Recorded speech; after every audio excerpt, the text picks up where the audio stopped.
Good morning. Welcome to Madan Kumar Vlogs. Day 51 of Walking Challenge. Walking with Madan Kumar சீரீஸில் join பண்ணியிருக்கீங்க. 10,000 ஸ்டெப்ஸை complete பண்ணோம். So அதுதான் இன்றைக்கி task. இன்றைய பொழுது சிறப்பாக ஸ்டார்ட் ஆகிருக்கு. 51. ஓகே, இன்றைக்கி டே 51. 50th டே செலிப்ரேஷன் செம்மையாக போச்சு. என்ன அப்படின்னா என்ன பண்ணேன் அப்படிங்கிறதெல்லாம் சொல்கிறேன். முடிஞ்சால் அந்த கிளிப்ஸ் எல்லாம் ஜாயின் பண்ண ட்ரை பண்ணுறேன். வீடியோ கிளிப்ஸாக இல்லைனாலும் இமேஜஸாக போட ட்ரை பண்ணுறேன். நேற்று எனக்கு நானே ட்ரீட் வச்சுக்கிட்டேன். என்ன அப்படின்னா காந்தாரா மூவி போனேன். எஸ், செம்மையாக இருந்துச்சு. ஒரு ஒண்டர்ஃபுல் ஃபீலிங். என்ன அப்படின்னா நம்ம ஒரு நல்ல ஒரு என்டர்டெயின்மெண்ட் வந்து நம்மளே பண்ணிக்கணும் அப்படின்னா 3 விஷயம் பண்ணலாம். ஒன்று, நிம்மதியாக தூங்குங்க. Okay, it's a better gift to your body. ஏன்னா நல்ல எஃபர்ட் கொடுக்குது அப்படிங்கிறப்போ அவனுக்கு ரெஸ்ட்டு கொடுக்கறது தான் உண்மையாலுமே நல்ல விஷயம். நல்லா தூங்கலாம். இல்லை அப்படின்னா நல்லதாக சாப்பிட்லாம். ஓகே, நல்லதாக சாப்பிட்றதுங்கிறப்ப டெய்லியும் சாப்பிட ஆரம்பிக்கணும். இல்லை உங்களை அடுத்த லெவலில் பூஸ்ட் பண்ணணும்னு ஆசைப்பட்டீங்கன்னா take a entertainment.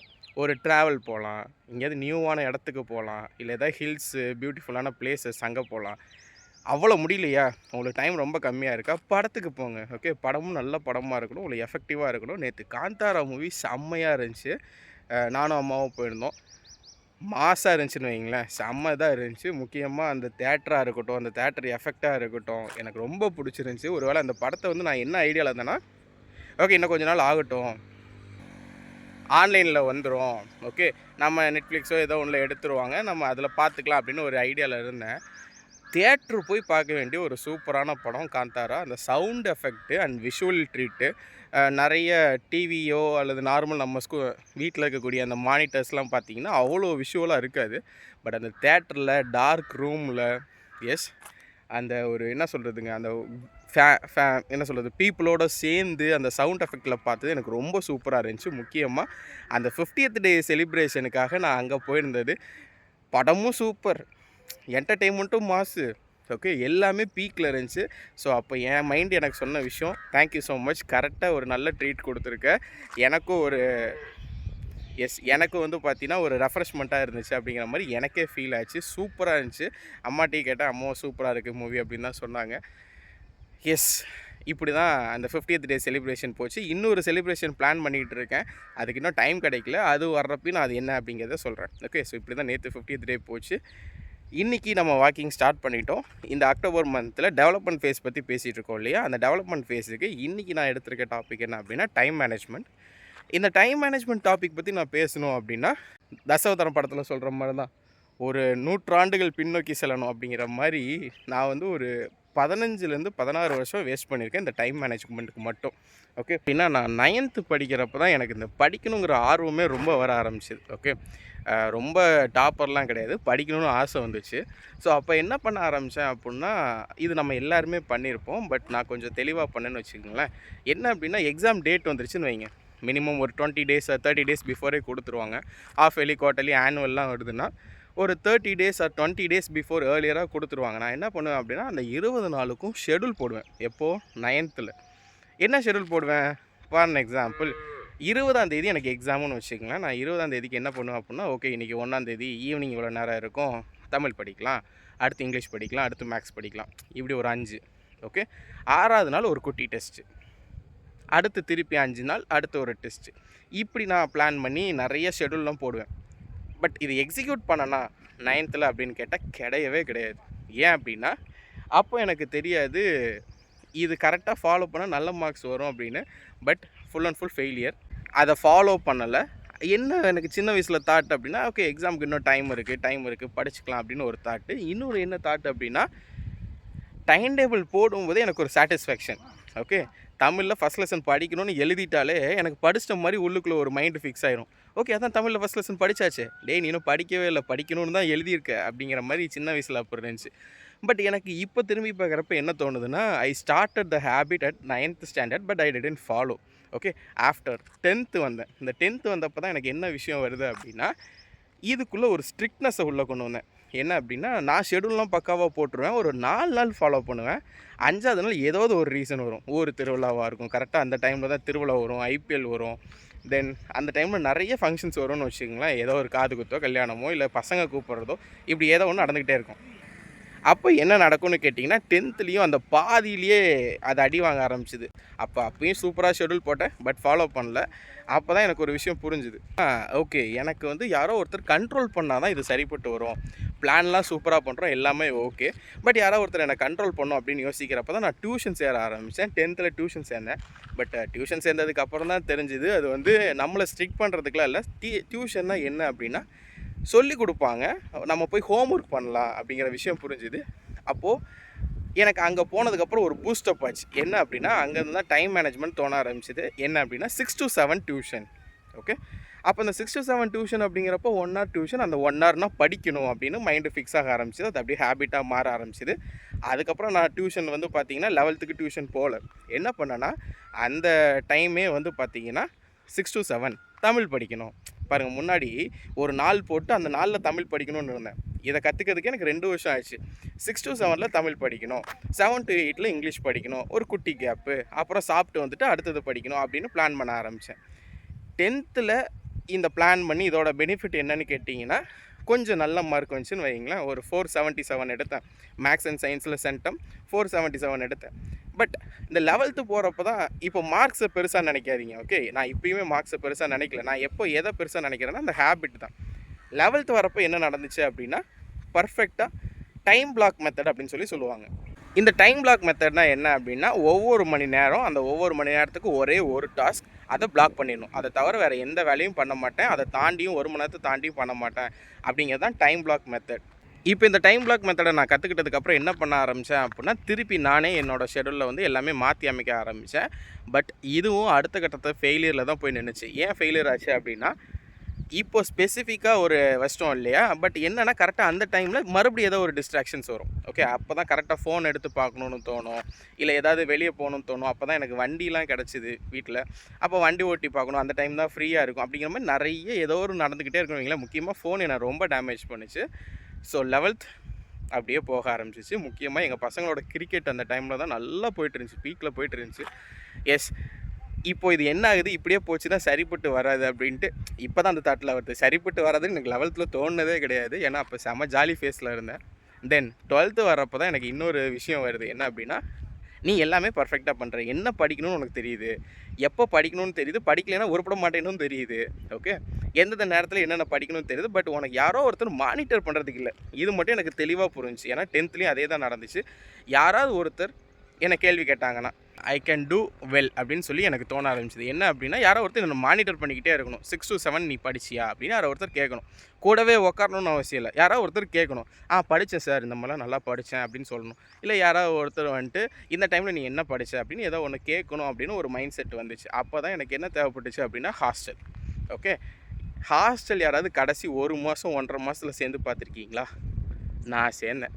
Okay, 12th board எக்ஸாமுக்கு வந்து பார்த்திங்கன்னா பிஃபோர் 3 months வந்து ஒரு ஆஃபர் மாதிரி எங்கள் ஸ்கூலில் கொடுத்தாங்க. என்னென்னா அப்போ ஒரு பிரின்ஸிபல் இருந்தாங்க, அவங்க கொடுத்த ஹெச்எம்னு சொன்னோம். ஓகே, அவங்க வந்து என்னென்னா நான் இப்போ பயாலஜி மேக்ஸ் எடுத்திருந்தேன், பயோ மேக்ஸ் எடுத்திருந்தேன். அப்போ அவங்க சொன்ன விஷயம் என்ன அப்படின்னா கடைசி 3 மாதம் டே ஸ்காலர் ஸ்டூடெண்ட்ஸும் வந்து நீங்கள் ஹாஸ்டலில் படிச்சுக்கலாம், அதுக்கு வந்து தனியாக ஒரு ஃபீஸ் மாதிரி குட்டியாக ஏதோ ஒன்று பிளான் பண்ணியிருந்தாங்க.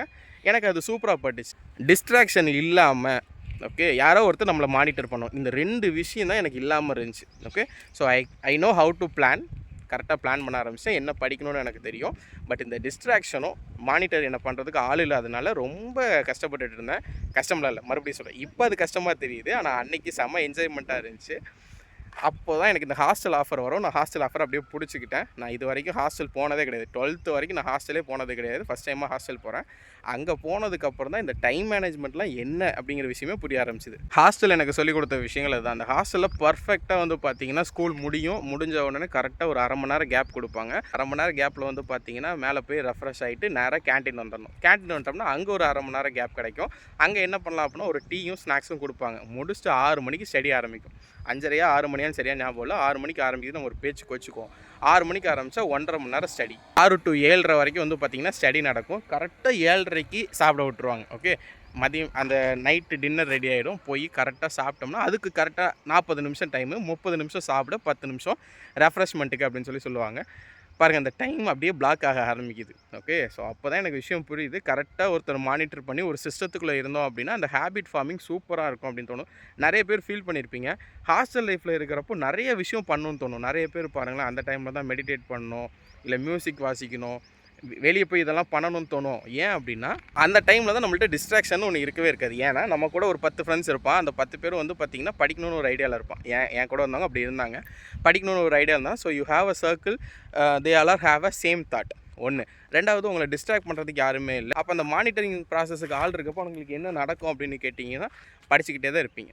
ஓகே, படிக்கிறீங்களோ இல்லையோ, பட் படிக்கணுங்கிற ஒரு இடத்துல இருப்பீங்க. இப்படி வந்து பார்த்தீங்க அப்படின்னா எனக்கு இந்த 12லேயும் நல்ல மார்க் கிடச்சிது. மேக்ஸில் சென்டம், சயின்ஸில் 199, இந்த மாதிரி நல்லாவும் போச்சு. ஓகே, அப்போது எனக்கு என்ன புரிய வந்துச்சு அப்படின்னா இந்த மெத்தட் சூப்பராக ஒர்க் ஆகுது, இது நம்ம அடுத்தடுத்து லைஃப்லேயும் அப்ளை பண்ணணும் அப்படின்னு. பட் இப்போயும் பாருங்கள், நான் அந்த டைம் மேனேஜ்மெண்ட்டை ஃபுல்லாக அப்ளை பண்ணலை. அடுத்தடுத்து வந்து பார்த்திங்கன்னா ஃபெயிலியர் நிறைய ஆகி அதை நான் அப்டேட் பண்ணிக்கிட்டே இருக்கேன். இப்படி அப்டேட் பண்ணி இப்போது நான் கற்றுக்கிட்ட விஷயந்தான் என்னோடய டே டு டே லைஃப்பில் உன்னை மானிட்டர் பண்ணுறதுக்கு நீ தான் பெஸ்ட்டான ஆள் அப்படிங்கிற விஷயம் எனக்கு புரிய ஆரம்பிச்சிது. ஓகே, வேறு ஒருத்தர் வந்து தான் உன்னை மானிட்டர் பண்ணோம் அப்படின்னா நடக்கவே நடக்காது, ஜென்மத்துக்கும் நடக்காது. உன்னை நீயே மானிட்டர் பண்ணிக்கணும் அப்படிங்கிறது தான் மெயினான விஷயம் ஃபஸ்ட்டு. செகண்ட் விஷயம், உனக்கு என்ன ப்ரையாரிட்டின்னு உனக்கு தான் தெரியும். ஓகே, இப்போது ஸ்கூலே இருக்குதுன்னு வச்சுக்கோமே, ஈவினிங் வந்து திருத்தப்படி இன்றைக்கி சோஷியல் படிக்கணும்னு சொல்கிறாங்க. ஓகே, பட் நீங்கள் சோஷியல் ஆல்ரெடி படிச்சிருப்பீங்க. திருப்பி சோஷியலே படிக்கணுன்னா இன்னும் நீங்கள் தமிழ் படிக்காமல் இருக்கீங்கன்னு வச்சுக்கோங்களேன். அப்போ தமிழ் தான் படிக்கணும். நீங்கள் நான் சொல்கிறது புரியுதான்னு பாருங்களேன். 2 சப்ஜெக்ட்டு 6 to 7 வந்து நீங்கள் தமிழ் படிக்கணும்னு பிளான் பண்ணி வச்சுருக்கீங்க. ஏன்னா நீங்கள் சோஷியல் நல்லா படிச்சிங்க, தமிழ் தான் படிக்கிறதுக்கு டைம் ஸ்பெண்ட் பண்ணணும். பட் ஸ்கூலில் என்ன சொல்லிட்டாங்க அப்படின்னா சோஷியல் தான் படிக்கணும், ஏன்னா இன்றைக்கி சோஷியல் டீச்சர் தான் வந்திருக்காங்க. அப்படிங்கிறப்போ உங்கள் ப்ரையாரிட்டி மாறுது. உங்களுக்கு உங்கள் லைஃப்பில் எது ப்ரையாரிட்டின்னு தெரியும். இது தான் பண்ணணும், இது தேவையில்லை எனக்கு அப்படிங்கிற மாதிரி தெரியும். அப்போது நீங்கள் மானிட்டர் பண்ண போகிறீங்க. உங்கள் லைஃப்பில் எது ப்ரையாரிட்டின்னு தெரியும், அதை தான் பண்ண போகிறீங்க. 2வது விஷயம். 3வது விஷயம், ஒரு டைமை பிளாக் பண்ணி பண்ணுறப்போ அது செம்ம எஃபெக்டிவாக இருக்கும். நினச்சி பாருங்கள், ஒரு நாளைக்கு 24 மணி நேரம், ஒரு 6 மணி நேரம் தூங்குறோன்னு வச்சுக்கோங்க, எல்லாம் 8 மணி நேரம் சொல்லுவாங்க. பட் என்னோடய ப்ராக்டிக்கல் லைஃப்பில் நான் 6லேருந்து 7 மணி நேரம் தூங்கிட்டேன்னா அதெல்லாம் ரொம்ப பெரிய செலிப்ரேஷன் வைங்க. 5:45லேருந்து 6 மணி நேரம் தான். இந்த 6 மணி நேரம் தூங்குனது போக மீதி இருக்கக்கூடிய 18 மணி நேரம் 18 விஷயங்கள் பண்ணுறோன்னு வைங்க. இதில் சாப்பிட்றது, குளிக்கிறது, ஓகே, ட்ராவல், அது இதுன்னு ஒரு 6 மணி நேரம் போகுதுன்னு கூட வைங்களேன். இந்த 12 மணி நேரத்தில் 12 உருப்படியான விஷயங்களை நீங்கள் பண்ணிட்டீங்க அப்படின்னா பர்ஃபெக்டான ஆளாக மாறிடுவீங்க. இதில் நான் அப்கமிங் வீடியோஸில் உங்களுக்கு நான் என்ன பண்ண போகிறேன் அப்படின்னா how to go with the night routine, morning routine, இது எல்லாமே உங்களுக்கு நான் சொல்லித்தர போகிறேன்.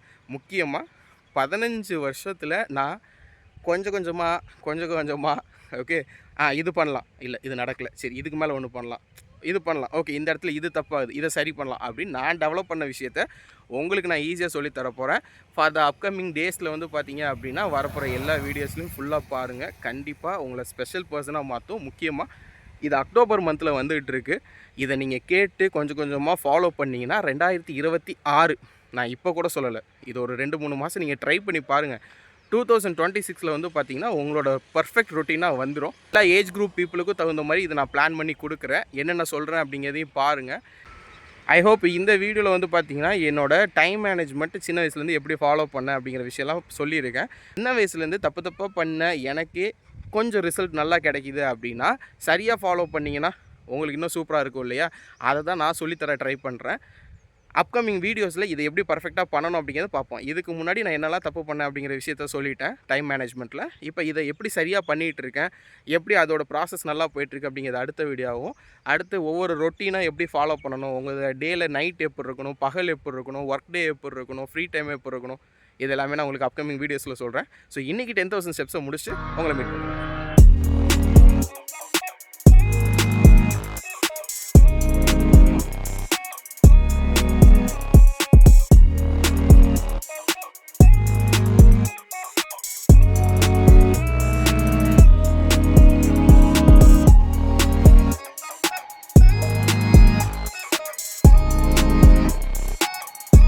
10,000 ஸ்டெப்ஸ் சக்ஸஸ்ஃபுல்லாக கம்ப்ளீட் பண்ணியாச்சு. எஸ், இன்றைக்கி பாருங்கள் ஸ்வெட்டு செம்மையாக போட்டாச்சு.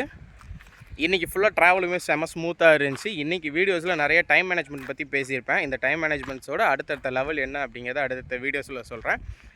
இன்றைய பொழுது எனக்கு சிறப்பாக போச்சு, உங்களுக்கும் சிறப்பாக போகும் அப்படிங்கிற ஒரு பெரிய நம்பிக்கையோட ஹேவ் அ கிரேட் டே.